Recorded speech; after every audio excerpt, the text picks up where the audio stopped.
दोस्तों, स्वागत है आपका एक बार फिर से आपके अपने यूट्यूब चैनल एस्पिरेंट्स राइजर पे। और अब मैं आपके साथ जुड़ गया हूँ नए सेशन में, जिसमें हम लोग मैथ्स प्रैक्टिस सेट करेंगे उत्तर प्रदेश पुलिस कांस्टेबल और एसएससी जीडी एग्जामिनेशन के लिए। और अब मैं जो करवा रहा हूँ एक्सपेक्टेड क्वेश्चन है, ऐसे ही क्वेश्चन आएंगे एग्जाम में, ठीक है। और कह सकते हैं यही से क्वेश्चन आएगा। जो मैं करवा रहा हूँ इससे एक भी लेवल ऊपर जाने वाला है नहीं, बल्कि इससे थोड़ा नीचे ही रहेगा, ठीक है। तो आप लोग अच्छे से प्रैक्टिस कीजिए, अच्छे से सेशन को देखिए और आपको बहुत फायदा होगा। फुल एग्जाम में मैथ सेक्शन में पूरा फुल स्कोर कर पाएंगे अच्छे से, ठीक है। सो आइए स्टार्ट करते हैं बिना डिले के हुए।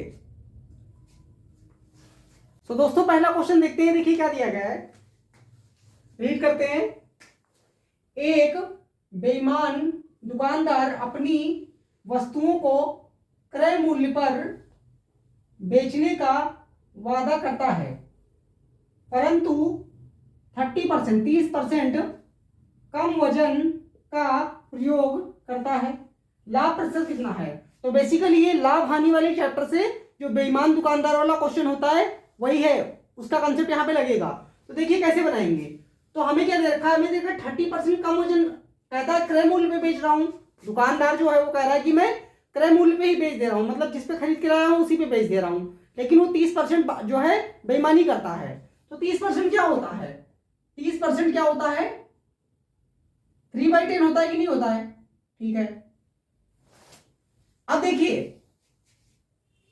मान लीजिए कस्टमर आया खरीदने के लिए, तो कस्टमर ने क्या कहा कि हमें मान लो 10 रुपए का सामान दे दो।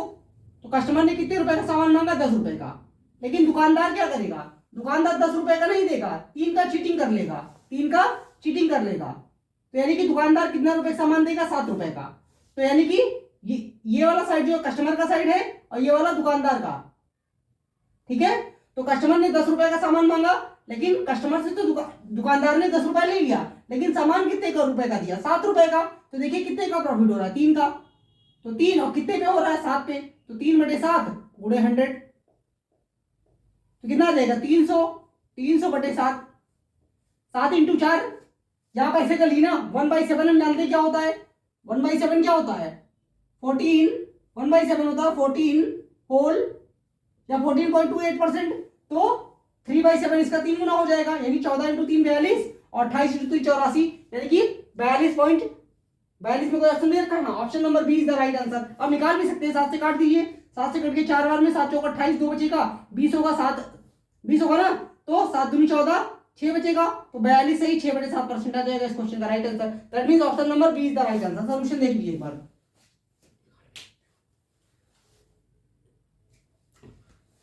सो फर्स्ट क्वेश्चन क्लियर है। अब चलेंगे नेक्स्ट क्वेश्चन की तरफ।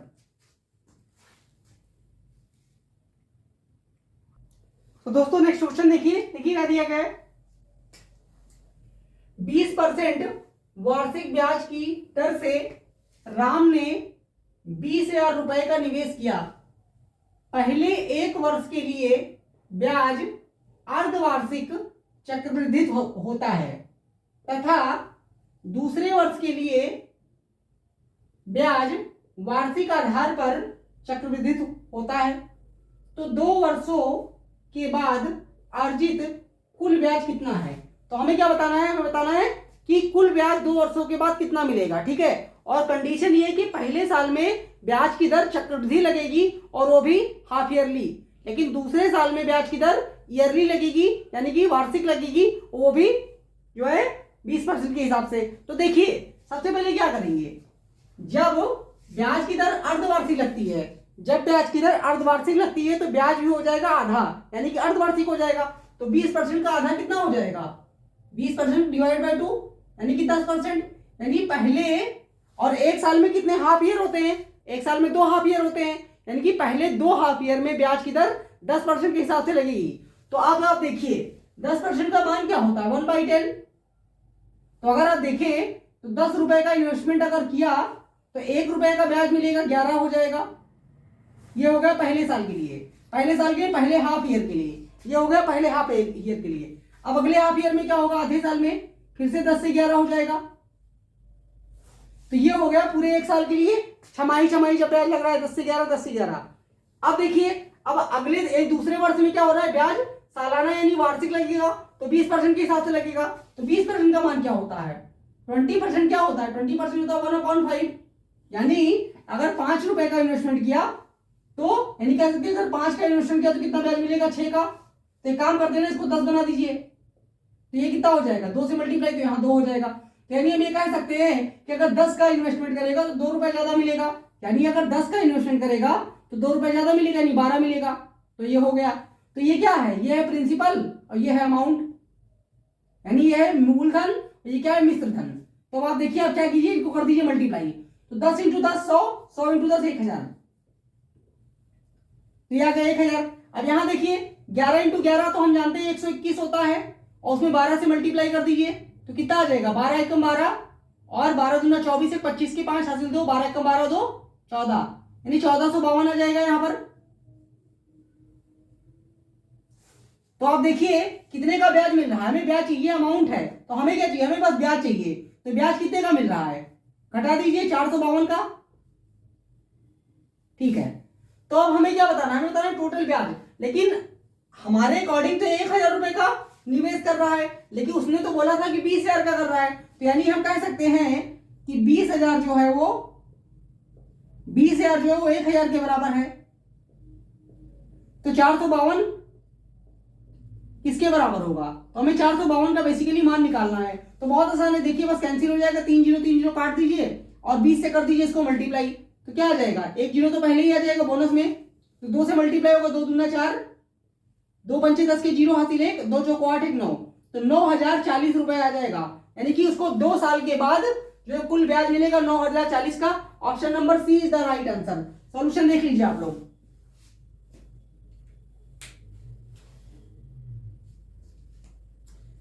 सो आई होप क्लियर हो रहा होगा, समझ में आया होगा पूरे अच्छे तरीके से, बढ़िया से।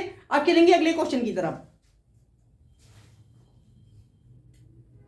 तो दोस्तों अगला क्वेश्चन देखिए, देखिए क्या दिया गया है, गोलू, भोलू और ढोलू ने मिलकर एक व्यापार शुरू किया, ठीक है, बहुत फनीस्ट नेम दे रखे हैं, कोई बात नहीं, तथा उनके निवेश क्रमशः 11 लाख, 16.5 लाख तथा 8.25 लाख थे। 3 वर्ष के अंत में कुल 19.5 लाख का लाभ हुआ। लाभ में ढोलू के हिस्से का 50% कितना होगा या क्या होगा, ठीक है। तो बेसिकली ये पार्टनरशिप वाले, साझेदारी वाले चैप्टर से क्वेश्चन है, ठीक है। और देखिए इसको कैसे सॉल्व करेंगे। तो 3 पर्सन है, गोलू, भोलू और ढोलू, 3 लोग हैं, और इन्होंने निवेश किया, क्रमशः दे रखा है, इसका मतलब लाइन से ही है। तो इन्होंने 11 लाख का निवेश किया है, दूसरे पर्सन ने 16.5 लाख का किया है, और तीसरे पर्सन ने 8.25 लाख का किया है। तो एक काम करते हैं, देखिए यहां पे 1 नंबर ऑफ पॉइंट है, यहां पे 2 नंबर ऑफ पॉइंट है, तो 100 से सब में मल्टीप्लाई कर दीजिए। तो जब आप 100 से मल्टीप्लाई करेंगे तो ये कितना हो जाएगा, 825, ये कितना हो जाएगा 1650 हो जाएगा कि नहीं, ठीक है। ये कितना हो जाएगा 1100। अब रेशियो ले लीजिए, अब रेशियो लेते हैं, इसको किससे कट जाएगा, 5 से काट दीजिए, 5 से काटेंगे तो ये हो जाएगा 220, 5 से इसको काटेंगे तो 5 3 या 15, 5 3 या 15, 200 330, 5 से इसको काटेंगे, 5 से एक बार में, 5 से 6 बार में, और 5 से 5 बार में, ठीक है। एक बार और कट जाएगा, और काट दीजिए, 5 से ही कट जाएगा, ये 11 से काट दीजिए, 11 से कट रहा है, 11 से काटिए, 11 से कट गया 20 बार में, 11 से कट गया 30 बार में, और 11 से कट जाएगा एक बार में, और 11 से 5 बार में, ठीक है। और कटेगा अभी और कट जाएगा, काट दीजिए, 5 से कट जाएगा, 5 से 4 बार में, 5 से 6 बार में, और 5 से 3 बार में, तो अब नहीं कटेगा। तो यानी हम कह सकते हैं, थोड़ा लेंथी होगा, कोई बात नहीं, 4:6:3 के अनुपात में इन्होंने निवेश किया है। क्या किया है, निवेश। और टाइम कितना है, टाइम सभी के लिए 3 वर्ष है, तो टाइम लिखिए ना लिखिए कोई फर्क नहीं पड़ेगा, 3 यहां भी आएगा, 3 यहां भी आएगा, 3 यहां भी आएगा। और हम जानते हैं कि जब निवेश को यानी कि जितने का निवेश किया गया है और समय से मल्टीप्लाई करते हैं तो क्या आता है, लाभ आता है। तो आप इनको मल्टीप्लाई करेंगे तो देखिए तीनों कट जा रहा है, तो काट ही दीजिए, तो फिर से क्या रह जाएगा 4:6:3। तो अब आप देखिए कितने का टोटल प्रॉफिट हुआ है, टोटल लाभ हुआ 19.5 लाख का, और हमें बताना है किसका, ढोलू का, यानी थर्ड वाले पर्सन का बताना है। तो देखिए इनका टोटल कितना हो रहा है, 6 4 10 3 13, तो हम कह सकते हैं 13 यूनिट का प्रॉफिट हो रहा है टोटल। और हमें बताना है ढोलू का 1/5 1/2, ढोलू को 3 पार्ट मिलेगा और इसका हमें आधा यानी 50% बताना है, तो इसका भी 1/2 कर दीजिए। ठीक है, और कुल प्रॉफिट कितना हुआ है 19.5 19.5। ठीक है, तो अब बस अब देखिए कैंसिलेशन बचा हुआ है, कैंसिलेशन करते हैं। एक काम करते हैं ना, इसको लाख में चेंज ही कर लेते हैं, लाख में 5 जीरो लगते हैं, लगा लेते हैं।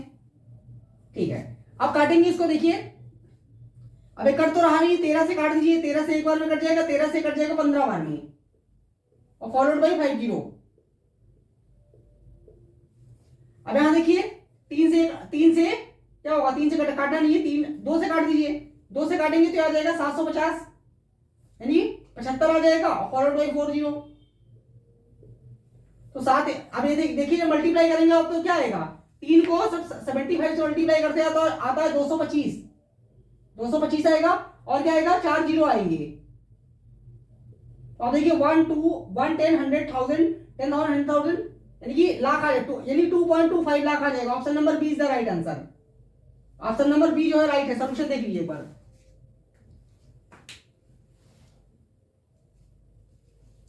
सो आई होप क्लियर हो रहा होगा, समझ में आ रहा होगा बढ़िया से। आप चलेंगे अगले क्वेश्चन की तरफ।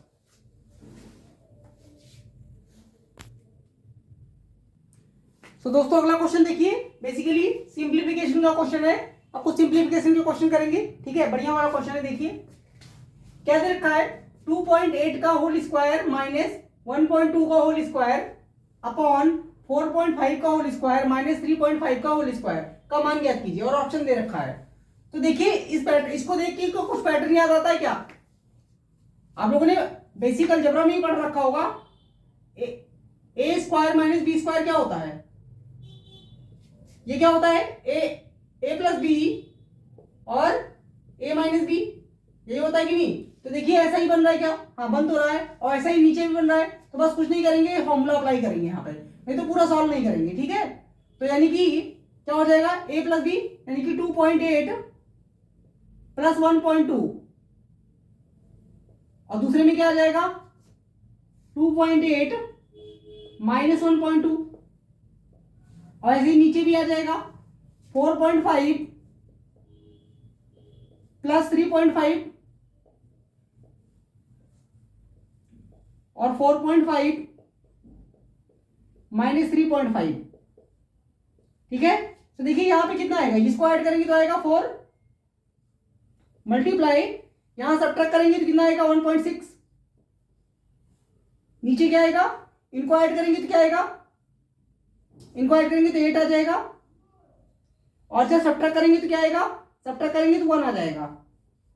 बस यही सॉल्व करना है और आंसर आ जाएगा।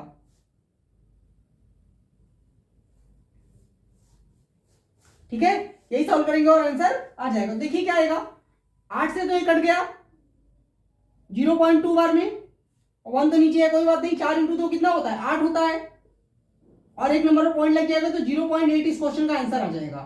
क्या आएगा 0.8, that means option number B is the right answer. देख लीजिए सॉल्यूशन एक बार। अच्छा मान लीजिए किसी को फॉर्मूला नहीं आता तो क्या नहीं बना पाएगा, तभी बना लेगा। कैसे, बस आपको स्क्वायर लर्न होना चाहिए। मान लीजिए पॉइंट लगा ही नहीं, क्योंकि एक एक नंबर बाद सब में पॉइंट दे रखा है, तो हम पॉइंट हटा देंगे, है ना, बेसिक तरीके सॉल्व कर लेंगे तो वैसे भी बन जाएगा। तो अब चलते हैं नेक्स्ट क्वेश्चन की तरफ। तो दोस्तों अगला क्वेश्चन देखिए, एक और सिंप्लीफिकेशन का क्वेश्चन दे रखा है। क्या दिया है, 7.3 का होल स्क्वायर प्लस 2.7 का होल स्क्वायर प्लस 7.3 इंटू 5.4 का मान ज्ञात कीजिए। ठीक है, तो फिर से इसको बेसिक से कैलकुलेट कर लेंगे। ठीक है, लेकिन देखिए यहाँ पे कुछ पैटर्न बन रहा है। क्या पैटर्न बन रहा है, आप देखिए A square plus B square वाला पैटर्न बन रहा है। क्या फॉर्मूला क्या होता है, ए प्लस बी का होल स्क्वायर जो हम करते हैं तो क्या आता है, A square plus B square plus 2 into A into B, यही आता है, आपने पढ़ा होगा ये। ठीक है, यही होता है 2 इंटू ए इंटू बी। तो आप देखिए क्या हो क्या रहा है, यहाँ पे हो रहा है, देखिए यहाँ पे ये ए स्क्वायर अगर इसको मान ले और इसको अगर हम बी स्क्वायर मान ले, और ये यहाँ पे देखिए 2 यहाँ पे अंडरस्टूड है, तो ये 2 इंटू 2.7 ही तो लिखा है। तो ये अगर आप देखें तो ये बी वाला पोर्शन हो गया 2.7 और ए वाला पोर्शन तो हमें गिवन ही है।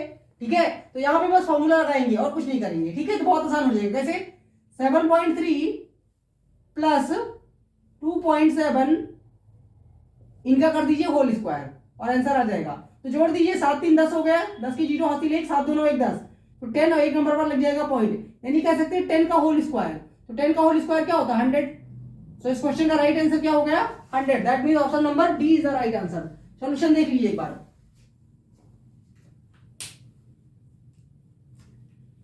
ठीक है, तो फॉर्मूला अगर याद होगा तो आसानी से हो जाएगा, अगर नहीं भी याद हो तो भी बेसिक से तो बन ही जाएगा, उसमें कोई वो नहीं, थोड़ा ज्यादा टाइम लगेगा बस, और कुछ नहीं है। ठीक है, तो आज के सेशन के लिए बस इतना ही रखेंगे। सेशन कैसा लगा आप लोग कमेंट करके जरूर बताइएगा।